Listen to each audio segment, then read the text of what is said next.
Proverbs 28 is where we're going to basically compare and contrast wickedness and righteousness with each other. So a lot of contrast and things to give us some opportunities to learn in here. Verse 1, the wicked flee when no man pursueth, but the righteous are bold as a lion. This is an important point for us to look at. People who are wicked, people who are afraid of losing, people who are not so much afraid of losing, I should say, but this is really interesting. You can look at this from a standpoint of the interactions of people in a home invasion. Somebody breaks into your house, they want to steal your stuff. Value to them is important. Now, when you fight back, you as the homeowner have nothing to lose and everything to gain by fighting back, because this is your stuff. You should defend it. This is yours. So you're fighting from a standpoint of truth against them, basically, and you're going to do whatever it takes to prevent the loss of your stuff, especially if you feel like your life is on the line. The robber, on the other hand, they don't want to have anything to do with it. If they can't get your stuff and you threaten their life, they're done. They want out because they would much rather have their life than your stuff.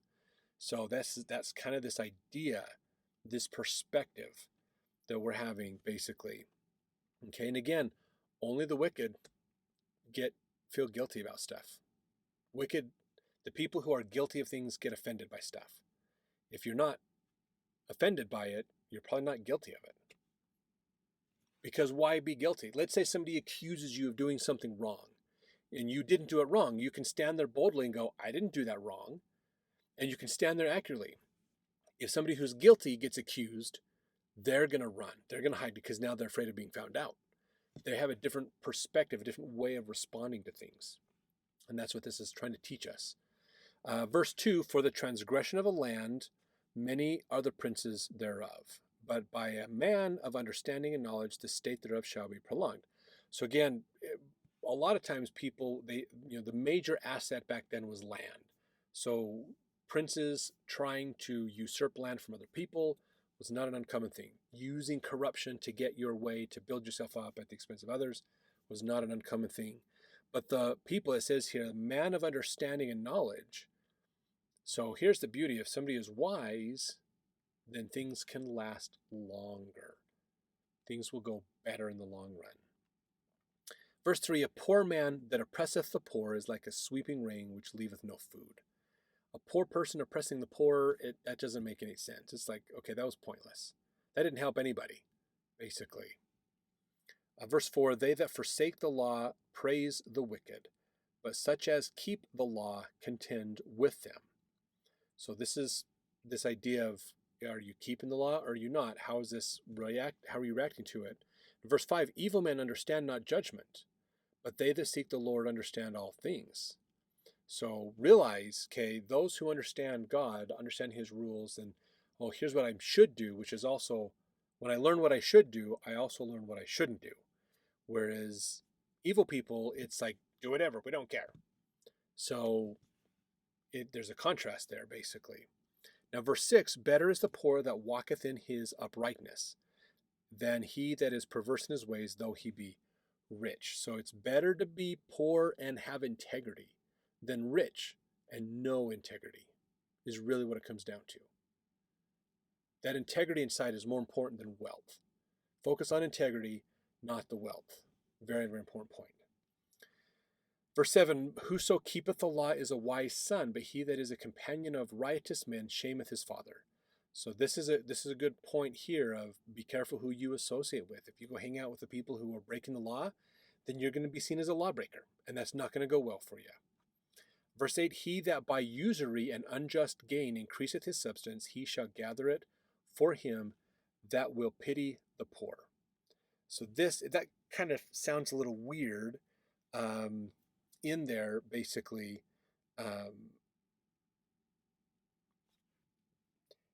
So usury and unjust gain, basically that's your pride. You're trying to screw people over to get more for you. How can I manipulate things to get more for me and not for you? They shall gather it for him that will pity the poor. It's funny because people that sometimes do this, they end up in a situation where they lose it. They're so holding on to stuff, trying to get it for themselves, that they end up losing it.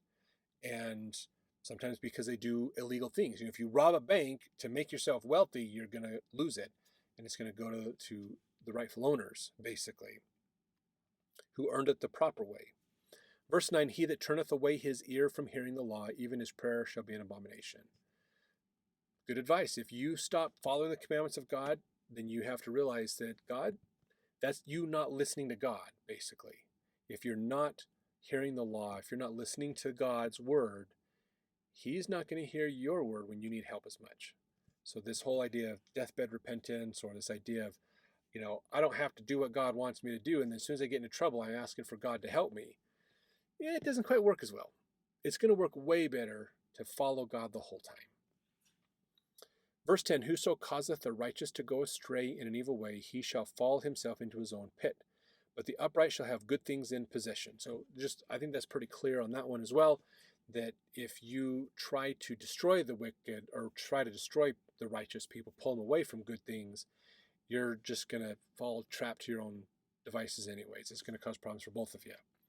Whereas if people who are upright, people who are honest, have integrity, who are following the commandments of God, they're not going to have those kinds of problems. Verse 11, the rich man is wise in his own conceit, but the poor that hath not understanding searcheth him out. So we've seen this this is the third time we've seen this in here. This is kind of a copy of previous Psalms, basically. Verse 12, when righteous men do rejoice, there is great glory, but when the wicked rise, a man is hidden. So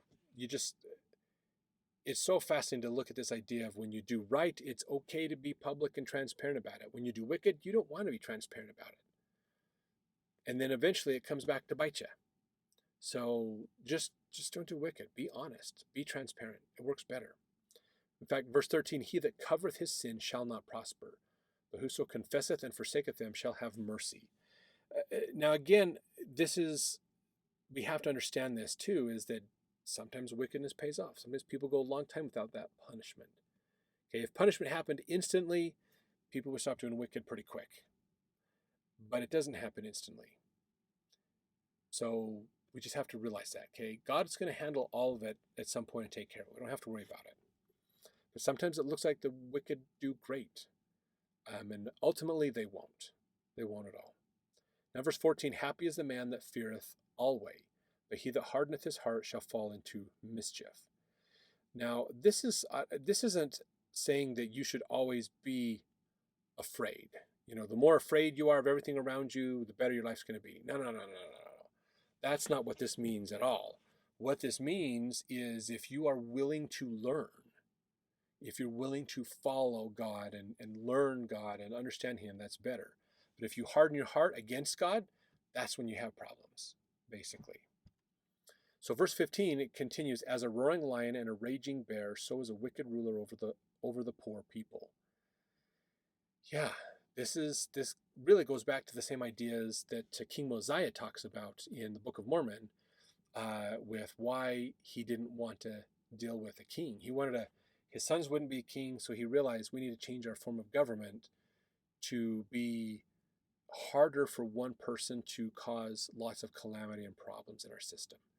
Diversifying roles and responsibilities out so there's a distribution of power is better. If we get to a point where someone has too much authority, too much power, that's where problems arise. There needs to be checks and balances. And so he went to a system of judges versus a king, because a bad king is going to be really, really bad. You go to extremes with kings.